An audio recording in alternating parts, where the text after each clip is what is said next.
Good evening, Mr. Aditiya. Good evening, can you hear me? Yes, we can hear you clear. So wonderful to be here. Firstly, thank you very much to the entire Baloch community in exile all across the globe for inviting me. It's a great privilege, really, to speak on this occasion. I'm not speaking as a journalist, but I'm speaking as an Indian, in this entire program. And of course, I would begin by paying tributes to Shahid Akbar Khan, who in fact is the pillar of the entire Baloch movement, the Shahid Nawab Akbar Khan Mufti, who led this entire movement in many ways, and in fact has stood by.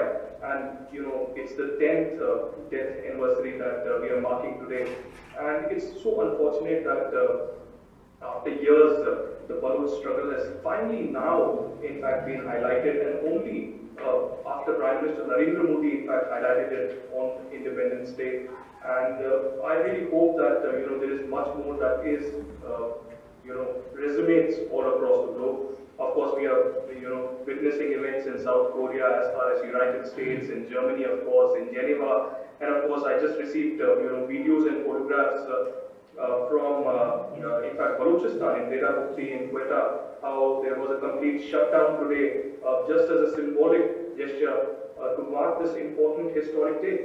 So I have not prepared a speech.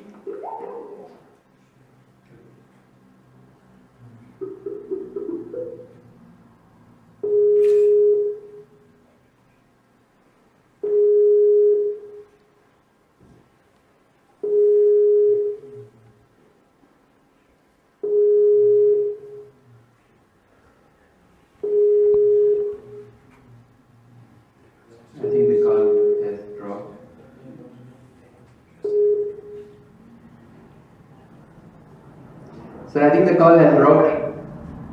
Yeah, can you hear me now? Yes, we can. Please go ahead. Okay, wonderful. So I just wanted to convey that initially, as a journalist, I have many responsibilities, and that is why I do not appear in political events. But I thought it was very important, and it would be really not be justified on my part if I refuse such invitation on your part, because it's important to recognize the struggle of the Baloch people in exile, and it is all about homelessness. It's all about longing to return home each and every day. I know this for a fact because I'm a Kashmiri Pandit.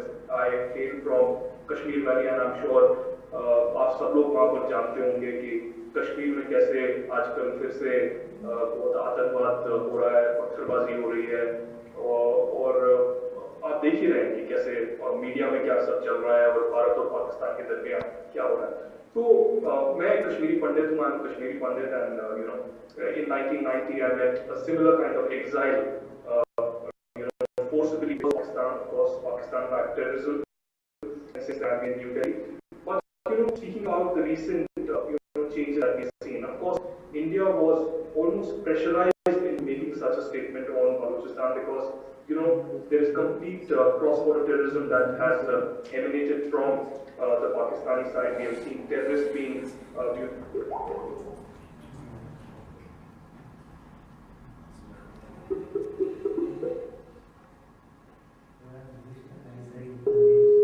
I think so.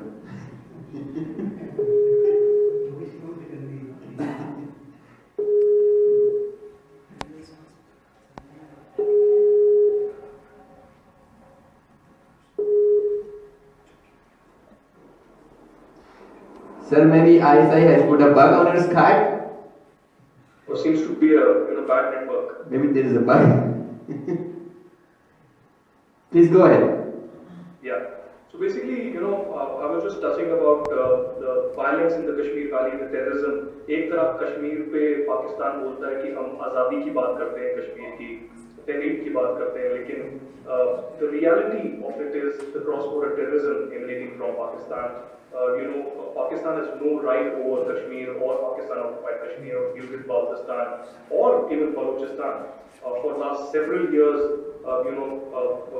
innocent people from Balochistan have been struggling, in fact, to have a justified struggle, a justified peaceful resistance movement, but unfortunately they have not been allowed. So clearly, my rich tributes today to the people of Balochistan who are in fact who have sacrificed their life over the last many years. And if at the part of India, I would like to say, because मैं report कर रहा हूँ यहाँ से New Delhi से, so I can say that at the suburb in New Delhi, where the Ministry of Foreign Affairs is, where the National Security Advisor and the Prime Minister's office is, Bharat के प्रधानमंत्री नरेंद्र मोदी कुछ तो सोच के ही बयान दे रहे हैं बलूचिस्तान पे, तो कुछ ना कुछ हो रहा है. I will emphasize that diplomacy is not instant noodles. मैंने पिछली बार जब विकास स्वरूप से पूछा था, जो इंडियन फॉरेन अफेयर्स मिनिस्ट्री के स्पोक्सपर्सन हैं, कि बलूचिस्तान पे क्या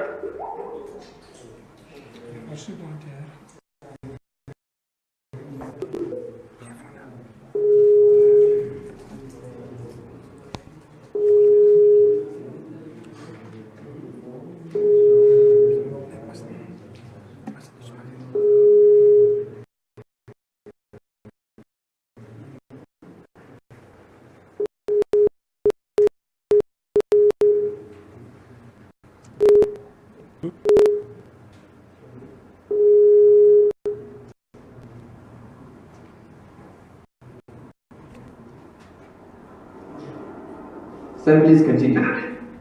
Unfortunately, bad connection. So I will just sum up, immediately that India has raised the issue very strategically, and in the days ahead, the entire strategy will come out. Of course, it is not something that can happen overnight. So we will have to wait and watch how things unfold. But more power to entire community of Baloch nationals who are struggling for their freedom all across the globe. Of course, from India, the Indian nationals are doing what they can in their own capacity.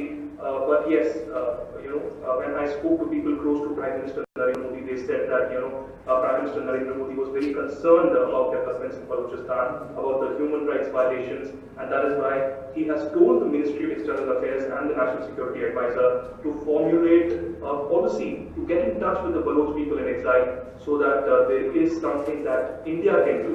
So whatever India can do, और ये मैं यकीन के साथ कह रहा हूँ, क्योंकि मैं नाम नहीं ले सकता, लेकिन बहुत सीनियर डिप्लोमेट्स के साथ मैंने बात किया है, और वो कह रहे हैं कि प्रधानमंत्री बहुत ही इमोशनल हुए जब पूरे विश्व भर से जो है पूरे वर्ल्ड ओवर से उनको मैसेजेस मिले कि कैसे बलोच लोगों को मारा जा रहा है, ज्यादती की जा रही है पाकिस्तान में. तो देखिए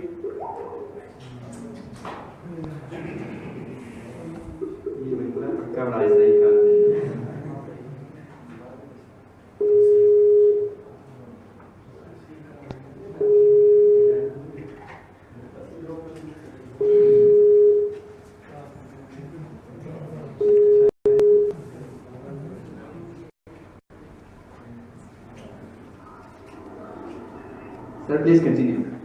Yeah. So, lastly, I just want to sum up. Prime Minister Narendra Modi summed up and told his, ministry people that Pakistan will have to answer one day on the atrocities that are being committed all across Balochistan. So India will do whatever it can. But now, in the days ahead, it's more crucial how India will highlight this, more crucially, globally, diplomatically. And of course, today also when I asked Vikas Swarup in the press conference that there are at least 36 to 40 people who have been killed in Balochistan in the last few days. And in fact, there are more than 150 people who have disappeared completely after the atrocities of the Pakistan army. So he said that, India is very much concerned about the atrocities and human rights situation in Balochistan. And in the days ahead, of course, whatever the strategy is, whatever the, diplomatically India will raise this, will be, shared. At this stage, they were not able to share whatever the details are. So clearly, to all the pillars of the Baloch movement, again, my salute, my, congratulations on, having this struggle forward, be it the chief of the Balochistan Republican Party, Namdur Bukti, or Mari, or even, Karima Baloch, Fatima Baloch, whoever have been, I think this struggle with much dedication, because you are, refugees all across the globe. I have been receiving, messages and phone calls from all across the globe, to highlight this, and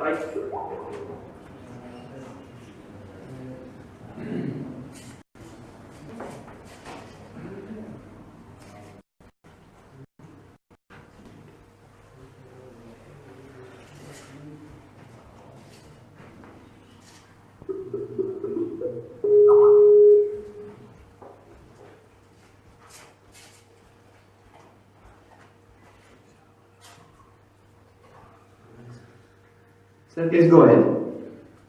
Yeah, so apologies for this bad network. It's fine. So again, very last message that whatever is possible as a journalist we will do. At times now we've been highlighting this for last many days. We were the first to show that Pakistani flag removed from completely from the Karachi building, and that Baloch flag that was unfurled. And thereafter, we also highlighted how Prime Minister Narendra Modi's posters and the Indian flag was unfurled all across the streets of Balochistan. There was a complete shutdown. Next year, for the last 10 years, you have struggled to let the world be aware about what's in Balochistan. But now is the phase to sustain this at the level of maybe United Nations, at the level of European Union, at global forums. And it's not just India, it's also Afghanistan, it's also Iran, it's also all the neighbors of Balochistan that have to play a very crucial role. And as tough as it may sound, but it is the Baloch nationals who will have to in fact lead this struggle. And of course, as I said, the Indian media will do whatever we can. We will highlight this. At the same time, it is of course what the Indian Prime Minister has also assured. And without taking much time before the call drops again, I just want to sum up with a small message which says